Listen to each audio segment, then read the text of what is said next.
Good morning, TC Robertson. I'm Olivia Sosar. And I'm Grace Bedingfield. And welcome to the second episode of The GF Current.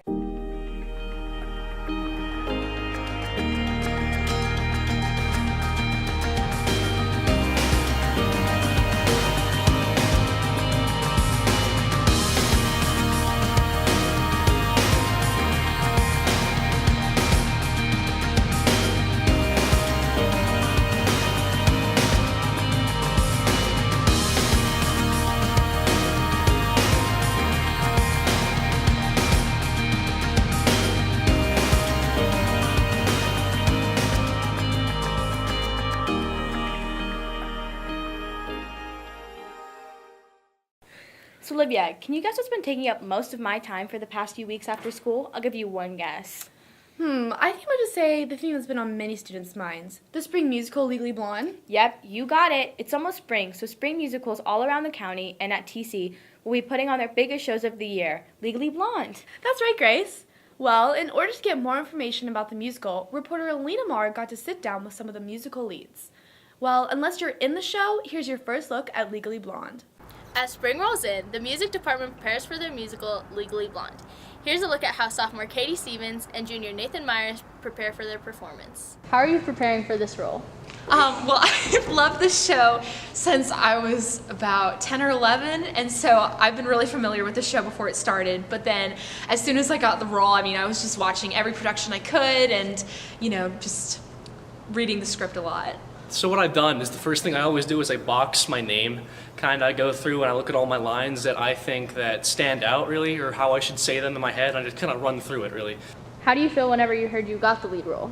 Oh my god.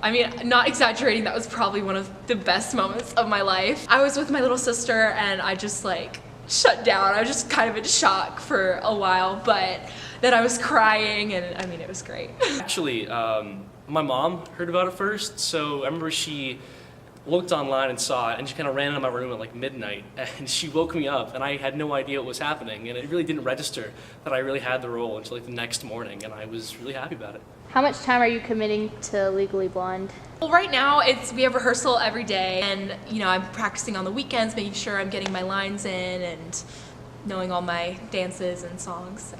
So far, not too much actually, because we've only had maybe 2 or 3 rehearsals really that I've had to go to, but as it gets down to it, it's gonna be every weekday really from until 5:30 now, and later until 9:30. There's a special connection between both your characters. How do you plan to bring that into the musical? Well, I think that actually Miss Baker and Miss Leary told us to get actually as close as possible before the show, and I think that's kind of been happening more and more this year, so I think it's been really fun, really getting to know her more and forming a better friendship. Yeah, absolutely. She's in love with this guy in the beginning, and I don't want to spoil it for you, but she develops a really great friendship. Good luck to both leads, as well as all other participants in the show. Legally Blonde the Musical will open on April 26th and continue until the 28th. With the GF Current, I'm Alina Marr.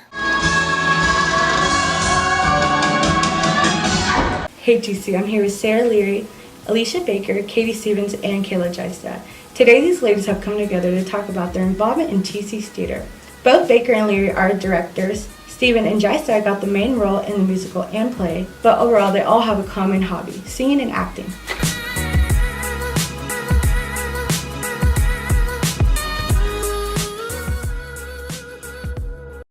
The show will be April 26th through the 28th, and with a little luck, Jerry Mitchell, the original choreographer of the Broadway show, may be in attendance. From stars in the audience to a different type of star on the stage, this next package will highlight a special addition to the show. He may not have any lines, but Bruiser the dog will be sure to steal the show. The musical Legally Blonde is coming to TC, and a unique character is being played by Louise, Bruiser the Chihuahua. Louise has been fostered by Amanda Klinikowski and Candace Dickinson. Katie Stevens, sophomore playing Elle Woods in Legally Blonde, believes that one of the best parts of working with Louise is how sweet she is. She is the cutest little chihuahua you've ever seen. She has her own little outfits and everything. She's definitely gonna steal the show, and she's so full of energy, but she's so sweet, and she'll just let you hold her. Louise's role in the play includes barking on command, getting walked on a leash, and possibly running on the stage on command. Klinikowski trains Louise by feeding her treats and praising her. However, she is worried that Louise could miss her cues. This is not the only show that hosts a predominant pooch. Shows like Annie, Blows Over Broadway, and Chitty Chitty Bang Bang feature some stellar dogs. I'm totally worried about her not speaking on command when she's supposed to, so maybe not getting her cues. I worked with a dog many, many years ago, but I was a child in Annie. So it's the first time I'm really training one, and it's definitely an adventure. Klinikowski says the most challenging part with working with Louise is keeping her attention. While Chihuahuas have the mental capacity to be well-trained service dogs, holding their focus while jump ropes are slamming and people are singing can be a challenge. Does not have an attention span. It is very easy for her to be distracted, and especially when working with the whole cast. Klinikowski decided to adopt Louise because she had been wanting a dog, and one of the 3 directors, Elisa Baker, had told her about Louise in the musical. We use a lot of food rewards and a lot of patience. As you can see, her head's pretty tiny, so there might not be that much memory in there, and she's still a puppy, so it's a lot of patience and really just approaching it as you would any child. On the last show day, there will be a booth where dogs like Louise can be adopted or fostered. The show is April 26th, 27th, and 28th. With the GF Current, I'm Riley Williamson. Oh, good girl, speak! We love Bruiser. What a fun addition to the show. Thanks, Riley, for giving us a little laugh at that look at the show. And if you just can't get enough of the music, the dancing, and, well, all things musical, we have more at goldenfleeceonline.com. Okay, so we're super excited to bring you a new thing that we like to call Ram Nation with Adam Eisen. What's up, Ram fam? It's Adam Eisen here, bringing you guys back a new segment on the GF Wave called Ram Nation. In Ram Nation, I'll be talking to you guys about the sports world at TCR, and how our teams are faring up against others in the conference. Without further ado, let's kick off!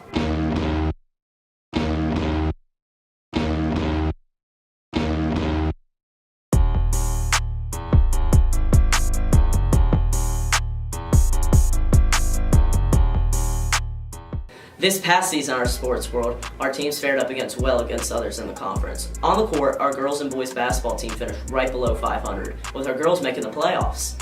In wrestling, we had 3 guys make state, and we had Grace Reeder win state in swimming, and we had Elise Wright win state in track. Stay tuned to the end of our show to see special interviews with these girls. Now it's time for a new segment on Ram Nation called Quick Pass. In Quick Pass, I'll be asking you guys a question, and first person to get this question right and go see Mr. Harrison on the English Hall will get some candy. So the question is, how many state titles has TC Robertson won? A, 32, B, 40, C, 37, or D, 29? Again, first person to get this question right and go see Mr. Harrison on the English Hall will get some candy. Good luck! There's a lot of excitement revolving around this upcoming sports season. Our boys baseball state champions are coming back trying to make another run at the title, and there's a lot of potential revolving around our girls soccer team. Go to TCR website to check out their schedules and see when you can come out and support Robertson. Go Rams! Hey guys, we're back with Elise Wright and Grace Reeder, who both won state titles this year for TC Robertson. What did you guys win? I won the 1600 meter and the 1000 meter. And I won the 200 IM. So, when you guys were like lining up to get ready to run for a state title, what was going through your guys' head? I was going through my plan. My coach and I, we had come up with a plan. I knew the girls I was racing. I've raced against them before. The fun way to run a 1600 is to sit and wait and then kick at the end and beat everybody in the last 200 meters. But I knew these girls were good and that strategy wasn't going to work. And so I took it out hard. And I was going to keep it hard the whole race and burned them off. Much like Elise, I just kind of stuck to my plan. But unlike Elise, I tried to, hold back a little bit because my specialty is the freestyle leg, which is the last leg of the race. So I tried to, conserve some energy for that so that on the last leg I could catch up and beat her. So, how does it feel now that you guys are state champions? It's pretty fantastic. I'm really excited that I got to compete against those girls. I got to win, and I'm looking forward to more. Yeah, definitely. It's really an exciting feeling seeing the number 1 by your name. But I'm excited for the future. So what are some of your guys' future plans? Heading into spring, what are you guys going to be doing? Well, I have the national championships the first week in April, so I'm getting ready for that. And then after that, we kind of start training again for long course nationals. So Sweet. I did qualify for nationals, but it was the second tier, so I'm gonna fly out to New York, and I'm gonna race that at the end of February, and then I'm gonna move into outdoor track, run some relays with my team. It's gonna be good. Go for some more state titles. Okay, sweet. Should be a lot of fun. Thank you, girls, Yeah. so much for coming in, and another big congrats on your state title. Thank you. thank you.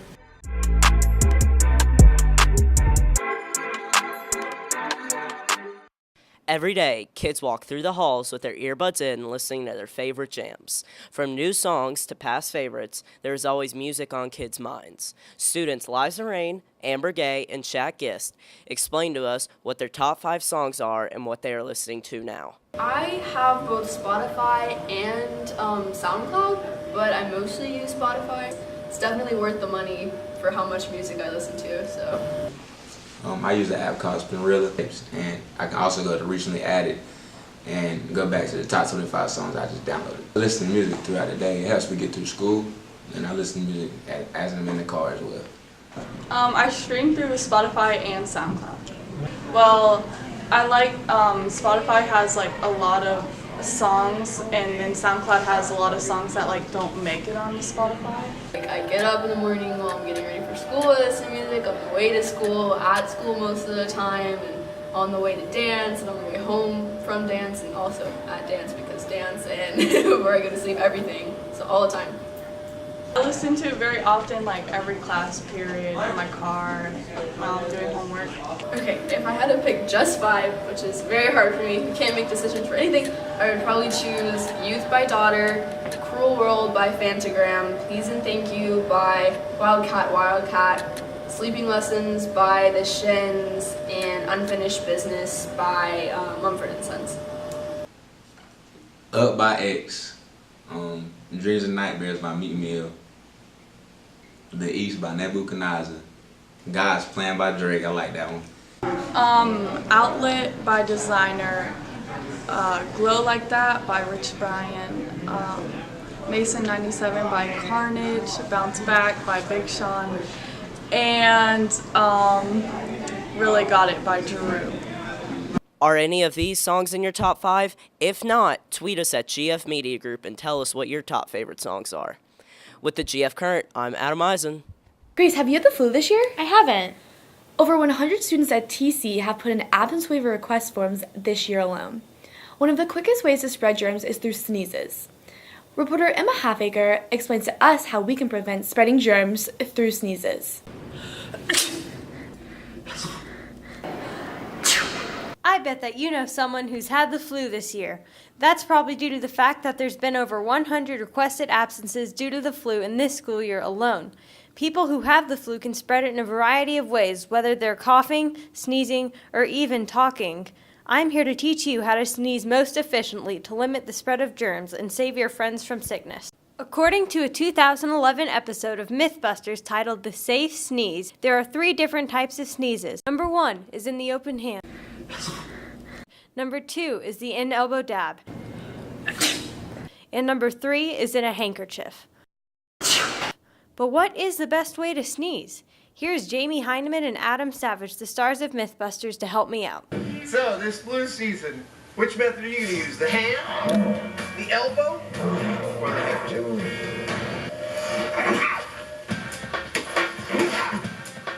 That's totally localized to you, man. And you know what? It's all on my arm and not on my hand, so I'm not as likely to spread it around. Yeah, it's doubly effective. Hands down, the elbow is a highly effective technique with virtually the entire sneeze contained on each of Jamie's sneezes.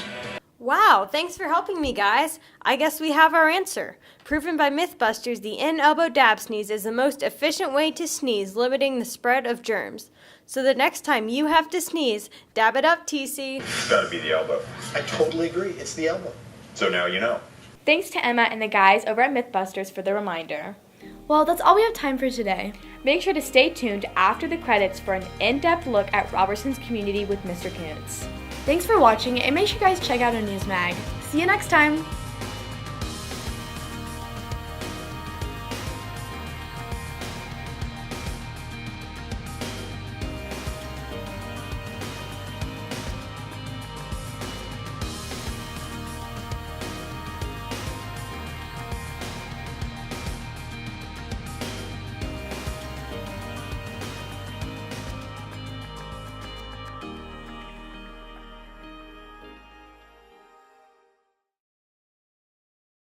I think the students of this school bring hope to the community.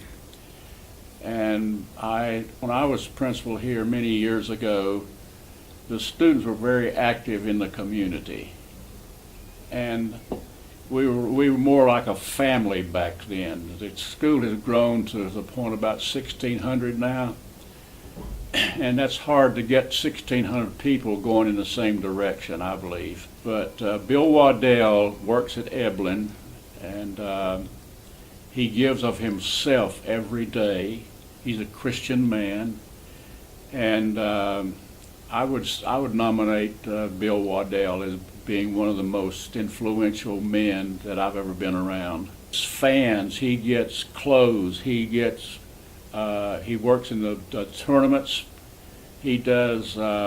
He's second in command over there. Bill Murdoch, I would also give him credit for being one of the most important men in the Buncombe County community, because he's the CEO of Eblen Charities. And I would nominate both those two guys. They're really good. They do well, and they play by the rules. I volunteered at Eblen myself, and we're going to be gathering coats for people who are getting cold. But I also help at the turkey drives and give turkeys away. I help at Christmas time, helping give toys away. But that's where I spend most of my time. Did you know Candy Clark, who recently passed away? Yes, I did. I taught her in the 8th grade. She's a great student. She was a smart student. And I believe most of the students liked her very much. I know she was in charge of Special Olympics. She started that here, and she involved all the students, and they would volunteer to go over to work with those Special Olympics students on the day that they had it at the stadium. And I know one time they had a blind student. She spent her own money to buy a Braille machine to type and make that kid be able to read the lessons by Braille. She said that she was a great teacher. She taught biology, yes. Do you know David West? Yes, I do. How have you worked with him in the past? Well, he works with me on this Graduates of Distinction program we have here. You have that on the wall. You've seen those names out there. He's a florist, and he provides all the flowers at the program. But he does more of that. He helps. I think the other day, brought roses over here to give to the teachers. I came before the PTSO, and I said, we recognize athletes, we recognize other kind of students, but we never recognize the students who've gone out in the world are making a difference.